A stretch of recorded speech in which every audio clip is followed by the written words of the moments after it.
बिस्मिल्लाहिर्रहमानिर्रहीम। अस्सलाम वालेकुम नाज़रीन, मैं हूं आपका होस्ट अहमद फवाद।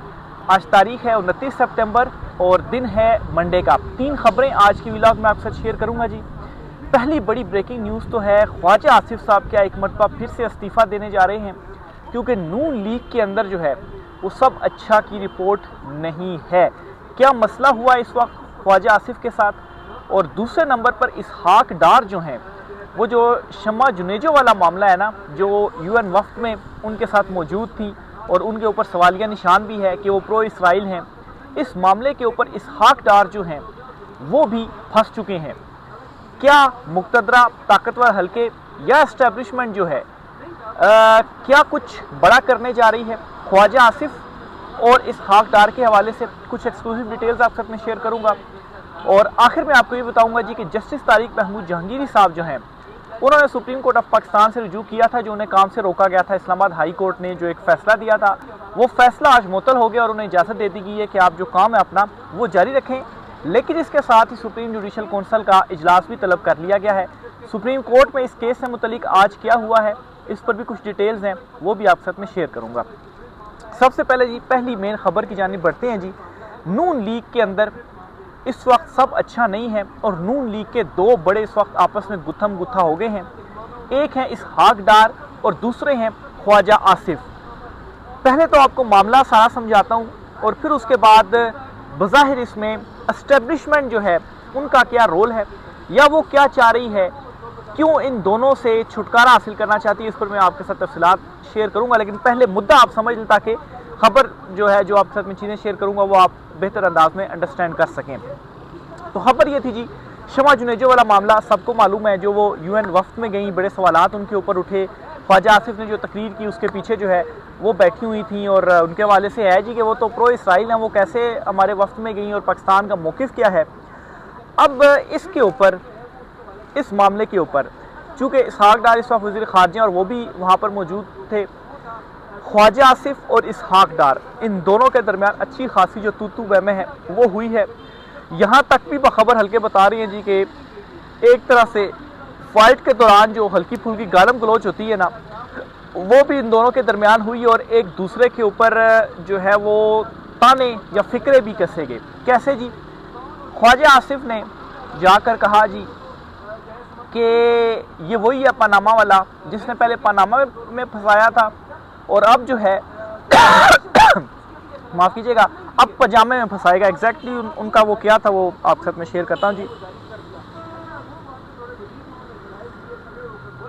मतलब इसहाक डार ने वो पनामा का जो नवाज शरीफ वाला मामला था ना, जिसमें उन्होंने बता दिया था सारी चीज़ें वगैरह, उस पर उन्होंने तंज किया कि इस डार ने पहले तो वो जो अकामा वाला, पनामा कह रहा हूँ, अकामा सॉरी, अकामा लेकर आया था और अब जो है वो पजामा देकर जो है वो ये फंसा रहा है। यानी कि इल्ज़ाम एक तरह से उन्होंने ये लगाने की कोशिश की जी कि वज़ारत ख़ारजा ने चूँकि वो जो खातून थी जी उनको बिठाया और मेरे पीछे बिठाया और ये मेरे ख़िलाफ़ आपने जो साजिश है वो एक तरह से की मुझको ज़रा नीचा करने के लिए या मुझको साइड पर करने के लिए। क्योंकि एक दफ़ा पहले भी ख्वाजा आसिफ साहब इस्तीफ़ा दे चुके हैं, लेकिन नवाज शरीफ ने जो उनका इस्तीफ़ा था वो मंजूर नहीं होने दिया, शहबाज शरीफ को रोके रखा।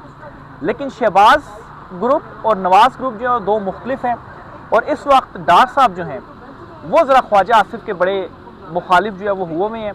बाखबर हल्के ये भी बता रही हैं कि ये जो चीज़ हुई ना, ये इसके अंदर जो प्लानिंग थी ना वो भी डार साहब की थी। बहरहाल मुद्दा कुछ यूँ हुआ जी कि इस पर जो बाद में तफसीलात भी खुली वो ये थी, क्योंकि ख्वाजा आसिफ तो ये कहते थे जी कि मुझे तो नहीं मालूम कि वो पीछे क्यों, मतलब उनको बिठाया गया, वो वफ्त में कैसे आई। हालांकि उनके साथ पिक्चर्स भी हैं शम्मा जुनेजो की, वो जानते भी हैं। उन्होंने तो इस चीज़ से भी इनकार कर दी, मैं तो इनको जानता भी नहीं हूँ, बेशक तस्वीरें ना हो। बहरहाल इस चीज़ के ऊपर तो कोई एतमाद नहीं कर रहा।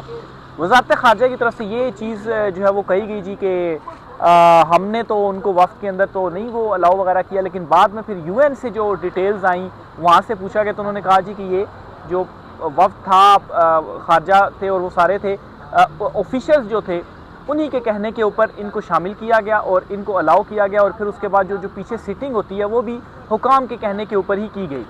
तो यानी कि सारे का सारा जो मुद्दा है वो किसकी तरफ यहाँ पर आ रहा है, वो आ रहा है वज़ारत ख़ारजा की तरफ। और ज़ाहिर सी बात है वज़ारत ख़ारजा से कोई चीज़ ऐसी नहीं हो सकती है जो कि इसहाक डार को मालूम जो है वो ना हो। तो इसमें जो एक सिनेरियो बन रहा है वो ये है कि इसहाक डार ने यहाँ पर जानबूझ के ख्वाजा आसिफ के साथ एक बड़ा जो हाथ है वो कर दिया। ख्वाजा आसिफ को जब बाद में मालूम हुआ कि ये तो हाथ हो गया मेरे साथ, तो उन्होंने क्लैरिफाई करने की बड़ी जो कोशिश है वो की, और इसी मामले के ऊपर जो तू मैं है वो इन दोनों के दरमियान हुई है।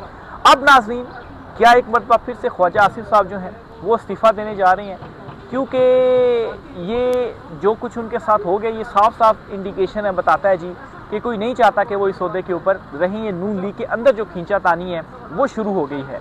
फिर दूसरे नंबर पर अब ये तो पाकिस्तान में है, सेंटीमेंट्स हैं जी कि इसराइल को तस्लीम जो है वो नहीं करना, ये चीज़ तो है, ये पब्लिक सेंटीमेंट्स हैं। लेकिन एक हुकूमती वफ्द के अंदर शमा जुनेजो का शामिल होना, तो पब्लिक के अंदर इसका जो है वो बड़ा एक मतलब है कि नेगेटिव वो चीज़ गई है कि वो प्रो इसराइल कैसे वहाँ पर वफ्द के अंदर शामिल जो है वो हो सकती है। अब इस सारी चीज़ को जो इस्टेब्लिशमेंट है, ताकतवर हल्के हैं, मुक़तदरा है जी, उनके हवाले से देखा जा रहा है जी कि वो कोई एक बड़ा जो मंसूबा है वो बना रहे हैं इस मामले के ऊपर इसहाक डार को फारिग करके शायद मोहसिन नकवी जो है उनको लाया जाए, क्योंकि नोटिफिकेशन वाला जो मामला है वो इस वक्त फंसा हुआ है। ये इस वक्त एक थ्योरी जो है वो बयान की जा रही है। मैं एग्जैक्ट सिचुएशन इस वाले से भी आपके साथ में शेयर कर देता हूँ जी। ये जी सईद बलोच साहब हैं, उनकी जानिब से ये जो ट्वीट है जी वो किया गया है। इसे गौर से सुनिएगा, आपको सारा मामला समझ में आ जाएगा कि शमा जुनेजो, इसहाक डार और ख्वाजा आसिफ वाला ये पिछले कुछ दिनों से मामला घूम रहा है ना, इसका सिरा खुरा जो है वो कहाँ तक जाता है और क्या होने वाला है जी। अब तक दस्तयाब मालूमात के मुताबिक शमा जुनेजो वाले स्कैंडल में इशारे इसहाक डार की तरफ जा रही हैं। अगर इसहाक डार इस स्कैंडल के मरकजी किरदार हैं तो मुझे लगता है हमारी इस्टेब्लिशमेंट एक बार फिर डिप्टी प्राइम मिनिस्टर की कुर्सी पर नजर गाड़ चुकी है। यानी कि इस मुद्दे को उठाकर, क्योंकि डिप्टी प्राइम मिनिस्टर भी है ना इसहाक डार, इस मुद्दे को उठाकर फारिग कर दिया जाएगा इसहाक डार को। अगर शमा जुनेजो वाला मामला मुस्लिम लीग नून सही हैंडल नहीं करती तो बज़ाहिर इसहाक डार की कुर्सी खतरे में दिखाई देती है। इसहाक डार वज़ीर ख़ारजा के साथ डिप्टी प्राइम मिनिस्टर भी हैं। गुज़श्ता साल इस्टेब्लिशमेंट मोहसिन नकवी को वज़ीर डिप्टी प्राइम मिनिस्टर या नायब वज़ीर-ए-आज़म बनाने के लिए मुतहरिक थी।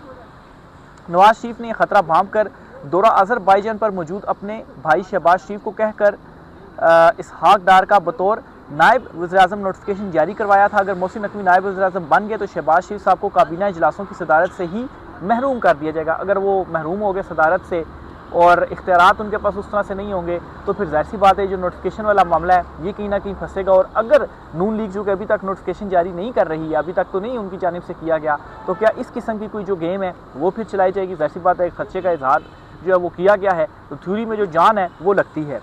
फिर मजीद वो लिखते हैं जी कि अगर मोहसिन नकवी नायब वज़ीर-ए-आज़म बन गए तो शहबाज शरीफ को जबरी रुखसत पर भी भेजा जा सकता है। अगर मोहसिन नकवी बतौर डिप्टी प्राइम मिनिस्टर वज़ीर-ए-आज़म की कुर्सी पर बर्जुमान हो गए तो फील्ड मार्शल की तोसी का नोटिफिकेशन कौन जारी करेगा और कितने अरसे के लिए करेगा। हमारी इस्टेब्लिशमेंट का शॉर्टकट कमाल। तो ये जो सारा एक शमा जुनेजो वाला मामला और फिर उसके बाद इसहाक डार और ख्वाजा आसिफ वाला, इसकी जो कड़ियाँ मिलाई जाएँ तो इस साइड से जाकर जो है वो मिलती हैं। देखें अब इस पर मज़ीद क्या होता है, क्योंकि ये जो मामला है ये दब नहीं रहा, ये उठ रहा है। और अगर इसी मामले को ज़ाहिर सी बात है कोई ना कोई तो फिर इसकी वो होगी ना जवाबदेही कि आखिर वो क्यों शामिल हुई, किसके कहने के ऊपर शामिल हुई और इतनी मतलब वो फ्रंट पर जो है वो आई हैं। ख्वाजा आसिफ इनकार कर रहे हैं, उधर से डार जो है वो इसहाक डार जो है वो इनकार कर रहे हैं, लेकिन सारे जो इशारे हैं वो किसकी तरफ जा रहे हैं, वो इसहाक डार की तरफ जा रहे हैं।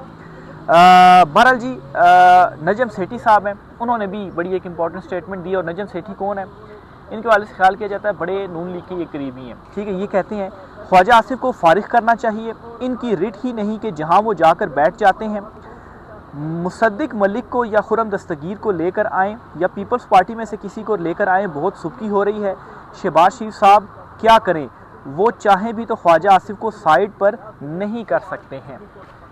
ख्वाजा आसिफ को क्यों पर साइड पर नहीं कर सकते हैं, क्योंकि नवाज शरीफ नहीं होने दे रहे और इस्तीफ़ा भी मंजूर नहीं करने दिया गया नवाज शरीफ की जानिब से। शहबाज शरीफ को ये कहा गया। अब इस वक्त नवाज शरीफ बाहर बैठे हैं और जो एक्सटेंशन वाला मामला है उसके ऊपर नवाज शरीफ नाराज़ हैं, वो नहीं चाहते हैं। और उसके लिए जो वज़ीर दिफा है ना वो बहुत ही इंपॉर्टेंट पर्सन होता है। तो क्या ये जो अंदर से इस वक्त चीज़ें चल रही हैं कि मतलब है कि उनको साइड लाइन नहीं किया जा सकता ख्वाजा आसिफ को, कि वो नवाज शरीफ के बड़े लॉयल हैं या बड़े करीबी हैं, उनको किसी तरीके से ज़रा परे परे किया जाए। और दूसरी तरफ डिप्टी प्राइम मिनिस्टर के लिए इसहाक डार को भी ज़रा परे परे कर दिया जाए, अपना ले आया जाए। और शहबाज शरीफ तो वैसे ही काबू में, उसको ज़रा जबरी अगर हम रुखसती पर भेज देते हैं तो फिर सारे मामलात हमारे हाथ में ही जो है वो होंगे। तो ये इस वक्त एक जो बड़ी गेम है जी वो सामने आ रही हैं। देखें इस पर आने वाले दिनों में क्या होता है, मज़ीद जो भी चीज़ें होंगी आपके साथ में शेयर करूँगा जी। नेक्स्ट खबर जो आपसे शेयर करनी है वो एक अच्छी खबर है सुप्रीम कोर्ट ऑफ पाकिस्तान से भी, लेकिन इसमें भी कहीं ना कहीं कुछ आप समझें कि एक साजिश की जो बू है वो आती है। वो कैसे जी? आज जस्टिस जहांगीरी साहब जो है इस्लामाबाद हाई कोर्ट के जज जो है, जिन्हें इस्लामाबाद हाई कोर्ट के चीफ जस्टिस सरफराज डोगर साहब ने केस की समाअत करते हुए काम से रोक दिया था, तो जस्टिस जहांगीरी और दीगर जो उनके 4 जजेस हैं उनके साथ जस्टिस मोहसिन अख्तर कियानी, जस्टिस सिमन रिफत इम्तियाज़, जस्टिस इजाज़ इसहाक खान साहब हो गए, तो ये सारे जो जजेस थे, टोटल 5 जजेस जो हैं, ये सुप्रीम कोर्ट ऑफ पाकिस्तान में आए, दरख्वास्त दायर की। दरख्वास्त के ऊपर आज समाअत हुई है और हुआ ये है जी कि इस्लामाबाद हाई कोर्ट का फ़ैसला मुअत्तल कर दिया गया है और इसका मतलब ये है कि जस्टिस जहांगीरी जो है उन्हें काम करने की इजाज़त हो गई है। आज उन्होंने कहा भी है कि मैं अभी जाकर अपना जो काम है वो स्टार्ट कर दूंगा। उनसे गैर रस्मी जो गुफ्तगू है वो हुई है। फिर उन्होंने ये भी कहा जी कि 34 साल से ये डिग्री मेरे पास है, जाली डिग्री का केस बनाया गया ना, तो 34 साल तो कुछ भी नहीं किया गया, लेकिन आज आकर ये जो एक्शन है वो मेरे अगेंस्ट लिया गया और मुझे जो है वो केस बना दिया गया। तो 34 साल से आप कहाँ थे, मैंने वकालत की, क्या कुछ नहीं किया। तो बहरहाल जी इसके साथ एक और काम किया गया। जाहिर सी बात है सुप्रीम कोर्ट ऑफ पाकिस्तान के इस फैसले को सराहा तो जा रहा है कि उन्होंने मुअत्तल कर दिया है, लेकिन खैर इस तरह के फैसले मौजूद हैं कि जज को काम करने से नहीं रोका जा सकता और जज के खिलाफ जो रिट है उसके अगेंस्ट किस समय फैसला दे सकता है। हायर फोरम के ऊपर आए तो वो एक अलग मामला होता है, लेकिन सुप्रीम कोर्ट ऑफ पाकिस्तान के आइनी बेंच ने ये समाअत की जिसकी सरबराही जस्टिस मोइनुद्दीन खान साहब कर रहे थे। फैसला तो ये आ गया, लेकिन इसके साथ उन्होंने अगली समाअत के लिए फरीकैन को नोटिस जारी किए हैं दोनों तरफ और दलाइल जो है वो तलब कर लिए, यानी कि ये जो केस है वो अभी तक ख़त्म नहीं किया गया, सिर्फ मुअत्तल किया गया। मुअत्तल ये होता है जी कि जब तक इस केस का फैसला नहीं आ जाता तब तक हाई कोर्ट का फैसला मुअत्तल रहेगा। उसके बाद जब फैसला आ जाएगा सुप्रीम कोर्ट से तो वो हतमी तस्वुर होगा। लेकिन सुप्रीम कोर्ट का फैसला आने से पहले एक और बड़ी जो कार्रवाई है, एक और बड़ी डेवलपमेंट जो है सुप्रीम कोर्ट ऑफ पाकिस्तान में हुई है और वो ये हुई है जी कि सुप्रीम जुडिशल कौंसिल का जो इजलास है वो तलब कर लिया गया है। सुप्रीम जुडिशल माफ़ कीजिएगा, सुप्रीम जुडिशल कौंसिल के इजलास में क्या होता है, जो जजेस होते हैं इनकी शिकायत के ऊपर जायज़ा लिया जाता है। समातें होती हैं, जो सुप्रीम कोर्ट के एक साबिक जज रहे हैं जस्टिस नकवी, उनको भी सुप्रीम जुडिशल कौंसिल से ही फारिग किया गया था। वो चीफ जस्टिस ईसा नकवी जो थे उस टाइम वो थे। तो बहरहाल वो 16 सितंबर कह रहा हूँ, 16 अक्टूबर को, आज चूँकि 29 सितंबर है तो अगले महीने की 16 तारीख को यानी कि कोई 17 दिनों के बाद वो इजलास तलब कर लिया गया है। उस इजलास के अंदर जस्टिस जहांगीरी के अगेंस्ट जो शिकायत है वो मौजूद है और अगर उसके ऊपर कार्रवाई होती है और वहाँ से फारिग कर दिया जाता है तो फिर ये जो सारा फैसला हुआ है ना, इस फैसले का मतलब है कि कोई वो फ़र्क ही नहीं पड़ेगा। एक ठीक है, अच्छा फैसला तो है, एक खुशखबरी भी है हाई कोर्ट जजेस के लिए, एक छोटी सी जीत भी है, लेकिन असल तो जो केस है वो वहाँ पर चल रहा है। तो इस तरह से वाइब्स आ रही हैं जी कि वहाँ से कहीं जहांगीरी साहब जो है, क्योंकि कराची यूनिवर्सिटी जहाँ से उन्होंने किया, उन्होंने भी ये कह दिया जी कि ये तो जाली डिग्री है। और असल में हुआ ये था जी कि जो उनका जो जाली डिग्री का मामला भी आपको समझाता चलूँ, तो उनका जो फर्स्ट ईयर में उन्होंने एडमिशन लिया था ना, तो वो रोल नंबर किसी और तालिब इल्म का था और वो इनको अलाट हुआ और वो असल में कहते हैं जी कि वो उस तालिब इल्म की असल में वो डिग्री थी और उसके ऊपर इनका हो गया और फिर दूसरी जो इनकी मार्कशीट है उसमें भी कोई और रोल नंबर है। तो बेसिकली ये इनके साथ हुआ है कि किसी और स्टूडेंट का रोल नंबर था और फिर इनको रोल नंबर हुआ और फिर इनकी जो डिग्री है इस तरह से जाली है। तो कराची यूनिवर्सिटी भी कह चुकी है। तो खैर देखें, सुप्रीम जुडिशल कौंसिल में अगर इनको फारिग कर दिया जाता है तो यहाँ से एक जो जज हैं जी उनको तो साइड पर कर दिया जाएगा। पीछे 4 जजेस हैं, जस्टिस कियानी भी हैं, जस्टिस सिमन रिफत इम्तियाज़ साहिबा भी हैं, जस्टिस इजाज़ इसहाक खान साहब भी हैं और एक और जज साहब भी हैं। तो उन्होंने ही जो है वो ताकतवर हलकों के अगेंस्ट एक ख़त भी लिखा था और कहा था जी कि मुदाखलत करते हैं, तो एक को फिर इस तरह से साइड कर दिया जाएगा, बाकी जो है वो देखें उनके हवाले से क्या होता है। लेकिन आज का जो फैसला उस पर मैं आपको ये बताना था जी कि ये फ़ैसला कोई मतलब छोटी सी जीत भी अगर इसको करार दिया जा रहा है ना, तो वो भी मैं नहीं समझता कि नहीं होगी। क्योंकि असल मुद्दा तो फिर कौंसिल का जो इजलास है उसमें देखना, वहाँ से फारिग हो गया तो इस फैसले का फिर क्या करना है। तो देखें जी सुप्रीम कोर्ट में इससे मज़ीद क्या चीज़ें डेवलपमेंट सामने आती हैं, आपसे शेयर करते रहेंगे, राय का इज़हार कीजिएगा जी। आज के व्लॉग से इतना ही, इजाज़त दीजिए, अल्लाह हाफ़िज़।